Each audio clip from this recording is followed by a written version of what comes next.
मुंबईच्या आझाद मैदानावरती आता माझ्यासोबत आहेत विजय घाडगे पाटील आहे, मराठा नेते आहेत। सर काय बोलाल? उद्या उद्या आंदोलन आहे, मात्र एक दिवस अगोदरच मराठा आंदोलनकर्ते आहे ते एक दिवस अगोदरच आलेले आहेत। प्रचंड तणाव दिसतोय, काय बोलाल सर? हो, 1000 किलोमीटरहून लोकांना यायचंय। हे गरिबांची पोर आहेत, सगळे शेतकऱ्यांची पोर आहे।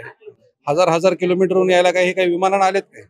कोण मोटरसायकलवर आलंय, कोण टेम्पोत आलंय, कोण ट्रॅक्टर घेऊन आलंय, कोण ट्रक घेऊन आलंय, कोण ट्रेननं आलंय। जसं जमल तसं, ज्याची परिस्थिती जशी आहे त्या पद्धतीनं मराठा समाज आपल्या न्यायासाठी, हक्कासाठी मुंबईत दाखल होणार आहे। ताकदीनं या ठिकाणी समाजाला अपेक्षा आहे, आशा आहे की आता उद्याच्या आंदोलनातून काहीतरी तोडगा निघाला पाहिजे। समाजाला जे हैदराबाद गॅजेट आहे, सातारा संस्थान आणि बॉम्बे गॅजेट, या तिन्ही गॅजेटियरची या ठिकाणी अंमलबजावणी झाली पाहिजे। ही भावना समाजाची आहे आणि अतिशय संतापजनक जे सरकारच्या बाजूने ज्या गोष्टी घडतायत, अटी घातल्या जात आहेत, शर्यती घातल्या जात आहेत, एक दिवसाचं परवानगी दिली जाते, हे समाज मानणार नाही। शेवटी आता अंत झालेला आहे सगळ्या गोष्टीचा, सगळ्या भावनेचा अंत झालेला आहे। समाजानं खूप सोचले।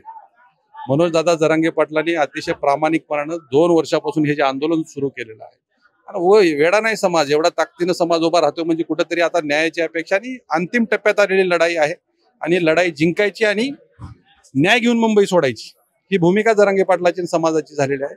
अण्णासाहेब पाटील असतील, अण्णासाहेब जावळे पाटील असतील, छावा संघटनेचे अध्यक्ष, यांच्यानंतर जरांगे पाटलांच्या माध्यमातून समाजाला एक प्रामाणिक नेतृत्व लाभले, आणि या नेतृत्वावर समाजाचा पूर्ण विश्वास आहे। आणि उद्याची लढाई लढू, जिंकू आणि गुलाल उधळून गावी जाऊ। नक्की अनेक त्रुटी लावलेल्या आहेत पोलिसांनी, अनेक नियम सांगितलेले आहे। असं असताना ही आझाद मैदानाची फक्त कॅपॅसिटी 5000 आंदोलकांची आहे, मात्र शेकडो आंदोलक निघालेले आहेत। त्याच्याबद्दल काय सांगाल? तुम्ही एक दिवसाची तुमची राजकीय पक्षाची एखादी सभा घेता, देशाच्या पंतप्रधानाची घेता, राज्याच्या मुख्यमंत्र्याची घेता, वेगवेगळ्या पक्षाच्या सभा होतात, कुठे चेष्टा केलेली आहे आंदोलकांसोबत। लक्षात घ्या, समाजाची चेष्टा आहे। अतिशय वाईट पद्धतीने तुम्ही जर अटी घालताय, शर्यती घालताय, समाज बिघडलेला आहे। समाजाच्या भावनात तुम्ही जर उद्रेक बघायचाच असेल तर तुम्ही बघा उद्या काय होईल। शेवटी समाज एकदा पेटला ना, आणि मराठा शांत आहे तोपर्यंत शांत आहे। जरांगे पाटलांनी एकदा आदेश दिला तर समाज बिघडला, तुमचं जगणं मुश्किल करून टाकल। शेवटी या राज्यामध्ये जसं श्रीलंकेला परिस्थिती झाली ना, तशी परिस्थिती निर्माण होऊ द्यायची नसेल सरकारला, तर सरकारने निर्णय घेतला पाहिजे। उपोषणाला, आंदोलनाला वेळ दिलेली आहे सरकारने, सकाळी 10 ते संध्याकाळी 6 नंतर। त्याच्यानंतर पुढे काय असेल सर? मुंबई सोडणार नाही, ही भूमिका घेऊन मनोजदादा जरांगे पाटील अंतर्वाली सोडली आहे त्यांनी। लाखो मराठा बांधव त्या उपेक्षेनं निघालेला आहे। मुंबई सोडायचं नाही, न्याय मिळत नाही तोपर्यंत मुंबई सोडायची।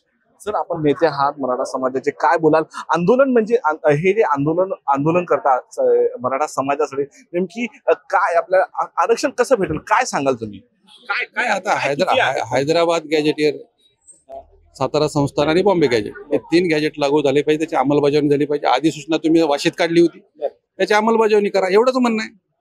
ऑलरेडी 57 लाख नोंदी सापडल्या, त्याच्या आधारावरती मराठा समाज कुणबी मराठा म्हणून त्याच्या नोंदी सापडल्या, आणि तो समाज ओबीसी मध्ये गेला, त्याच्या तुम्ही व्हॅलिडिटी रोखल्यात। ही मागणी सरळ शेतात बांधावर बसलेल्या लोकांना कळायला लागले तुम्ही काय करायला लागले। फक्त राजकारणासाठी आणि ओबीसी समाज नाराज नाही झाला पाहिजे, ओबीसी वोट बँक विरोधात जाऊ नये, हा उद्देश या राजकीय लोकांचा आहे। शेवटी यांच्या राजकारणासाठी लाखो विद्यार्थ्यांचं नुकसान होतंय। समाजातले आज मेडिकलला, इंजिनिअरिंगला ज्यांचे नंबर लागलेत, 1-2 मार्कावर जातात, अतिशय वेदनादायक आहेत।